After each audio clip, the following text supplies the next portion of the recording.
Welcome to Made in Montgomery. I'm your host, Mershai Sahalu. Montgomery County is a melting pot of cultural diversity, and with it comes a diverse array of businesses that not only contribute to the local economy, but also represent the unique cultures and traditions of the community.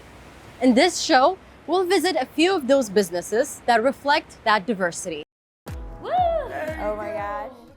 Ethiopian food is typically not a convenient on-the-go meal due to its communal and hands-on nature, requiring a sit-down environment to properly savor and enjoy.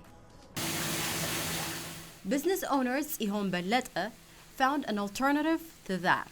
You start to think, the Mediterranean have pita and then they turn it to pita chips. The Mexican have tortilla, they turn it to tortilla chips. Why is it that our staple bread, which is injera, cannot be converted to chips? So let me try it. She worked tirelessly to perfect her recipes and find ways to modernize the cultural dishes while she was still operating her Ethiopian restaurant, Sheba. This is how it's cut and dry. So once this is dry, we check every tray. During downtime in the restaurant, I started experimenting. Just came out like tortilla chips and pita chips. So I start serving it, not serving it, but have like friends and family try it. And they were like blown out. They say, you have to do something about this. This is not something you can serve in the restaurant. You have to really package this. And in 2014, Sihona Foods was born. And Sihon eventually moved Sihona Foods to a commercial kitchen in Rockville to focus on her new business venture. It smells good in here. I don't smell it. Maybe I'm used to it. You're here every day. I love the rosemary. When I first saw the rosemary injera chips, I said I have to try these, and I was addicted. Oh my God. Okay. And then I tried the garlic and sea salt. How many Whole Foods are you in? So we started with, I think 5. It was selling well, so they gave us DMV Whole Food, which is 22 stores. And then about a year ago, we got to Mid-Atlantic region. Fantastic. And then we got picked up as Supplier of the Year last year for Mid-Atlantic region. We're excited, and for the local as well. Along together with the injera crisp, I kind of came out like, we need something to eat it. So hummuses are made with chickpeas. So I said, our lentil is delicious. Why not, use the crisp with our lentil? And she also offers spice levels that work for everyone. I haven't tried the dips. Our dips are have 3 different legumes. All 3 legumes are made with spicy and mild, spicy and mild, spicy and mild. So we have 6 SKUs. Mm-hmm. So, and then we have 6 SKU of crisps.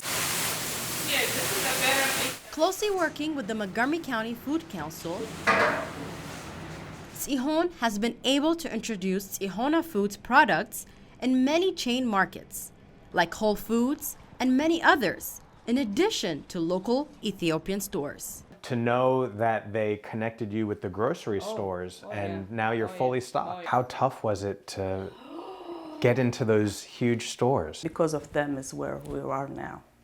Montgomery County Food Council, to be honest. And the networking was a big, deal, meeting all the manufacturers, food manufacturers, beverage manufacturers, coffee manufacturers, in that meeting every time and exchange information, resources. It was yeah. I love it.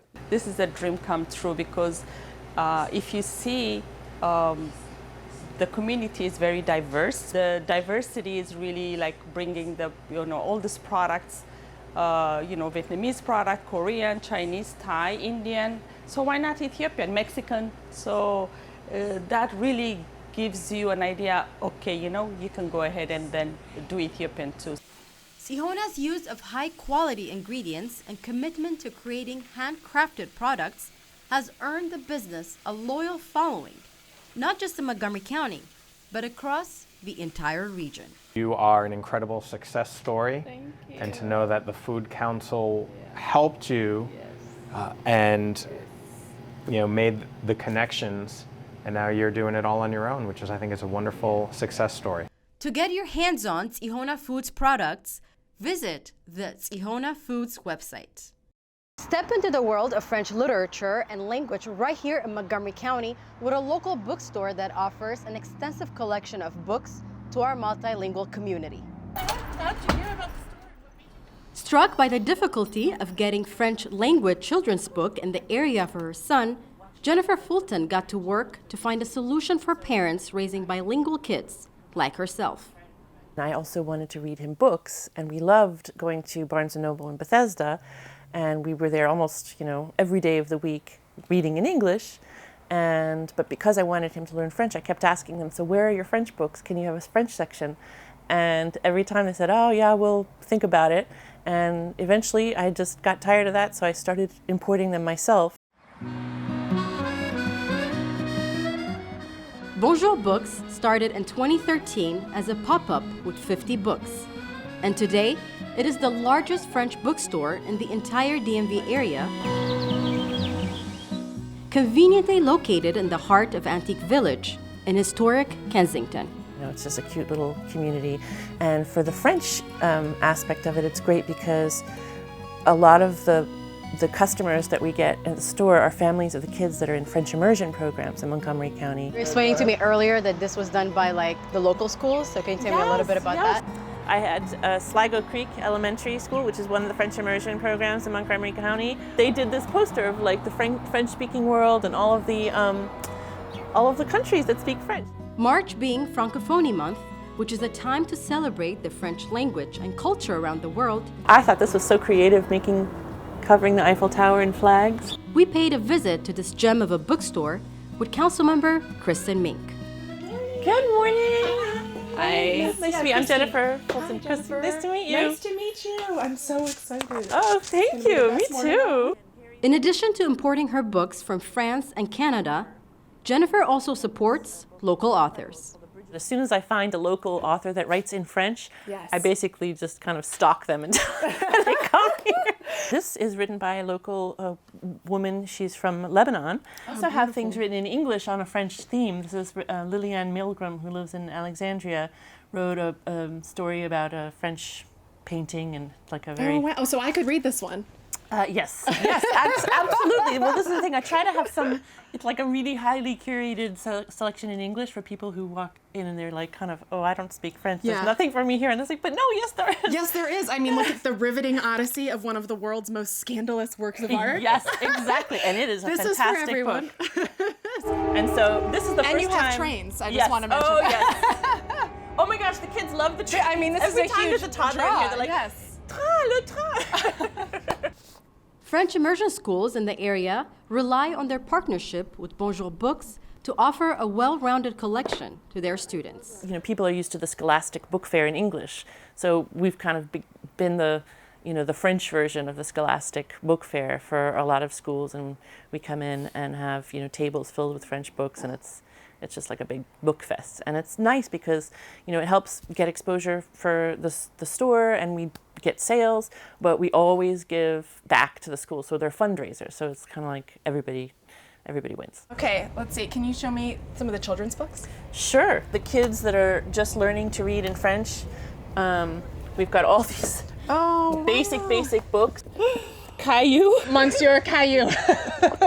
Do you have kids come in who speak English as their first language, but their parents are having them learn French, and then this is where they come? Yeah. Okay, so Pete the cat is now Pat le chat. Pat le chat.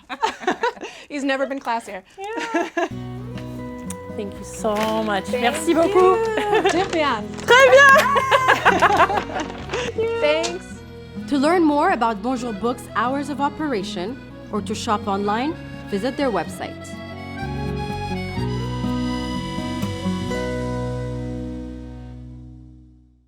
Experience the authentic flavors of Jamaica with a Montgomery County business that takes pride in serving delicious and savory dishes that will transport your taste buds to the heart of the Caribbean. With her heart focused on community and a deep passion for cooking Jamaican food, Joan Beckford thought hard about what she was going to do next after leaving a career as an auditor. Yes, I had no experience into the restaurant world, but I was willing to take that chance. There was always a passion, but that passion was home entertainment. I was always cooking and inviting people. Everyone would like my food when they come for a visit. And everyone did love her food, making Island Pride Oasis a go-to place for Caribbean cuisine in Gaithersburg. Joan's innovative use of ingredients and fusion of traditional cooking techniques with modern flavors gives her dishes a unique and memorable taste that sets her restaurant apart from others. Creating our own flavor. We made our own barbecue sauce. We made our own ketchup. So there's a lot of things that we do that kind of take it away from the general flavor that's out there. This is our favorite carrot cake he's working at. The popular dishes on my menu is really, I would say all of them. the stewed chicken. This one is the oxtail. But the oxtail, is the most popular. And following that, I would say is the jerk chicken. So this is the Rasta pasta. Councilmember Lori Ann Sales, who's been a longtime customer, stopped by for a visit. Councilmember Sales, whose parents are from Jamaica, Do you have bun and cheese for Yes, Easter? yes. enjoyed a tour of the grocery store side of the business. This is a Jamaican thing, that every house is gonna have the Easter bun. I love bun and cheese, yes. That Joan and her husband Daniel first began their entrepreneurial journey with in 2002. This is another one of my favorites. They don't always have this. This is called Toto. Yes, I'm gonna get some of this. When we purchased that market from the previous owner, Yes, my favorite, the hot jerk. Yes. So you put that on everything. Yeah. Put that on everything. and I started to look around and and I said, this market not gonna replace my paycheck that I just walk away from, and so it's gives that kind of birthed something new in the thought. What started as a grocery store expanded to catering, a restaurant, and eventually an event venue. One of my reasons for really doing Oasis is that I was catering for a lot of people who was not able to afford the other venues. So I have to make a way. I have to provide something for them. Whatever business venture she pursued, Joan's deep sense of commitment to giving back to her community and supporting those in need is always present. It was, for me, it wasn't so much of the money that I was gonna make, but it was so much of the way I can help. Because I remember 2008, I watched my customers, my strong customers, start losing their jobs and their houses and their stuff. And so I kind of stepped in. And if I know my customers, and if I know that you have 3 children, 5 children, when you come to buy a plate of food, I'm gonna make sure you have enough food to go back and share for your family. We need small businesses in Montgomery County to stay afloat, especially the ones who offer unique, culturally relevant food. And so having a bit of Jamaica here in one of the most diverse parts of our county helps ensure that our residents have access to many options, many choices. That's Jamaica's national dish, the ackee. National fruit. Yeah. And we're supporting a small business so that money just stays within the community. I have 2 students that interviewed me from the Montgomery College and their business paper. How you make money is people. If you go after the money first, you might not have the people. So when you put yourself into people or reach people certain way, when they can connect with you or you connect with them, you have them. And that's one of the skills that I do have. And both students came back and told me they got an A on their paper. And that does it for this edition of Made in Montgomery. I'm your host, Mershai Sahalu. Thanks for watching.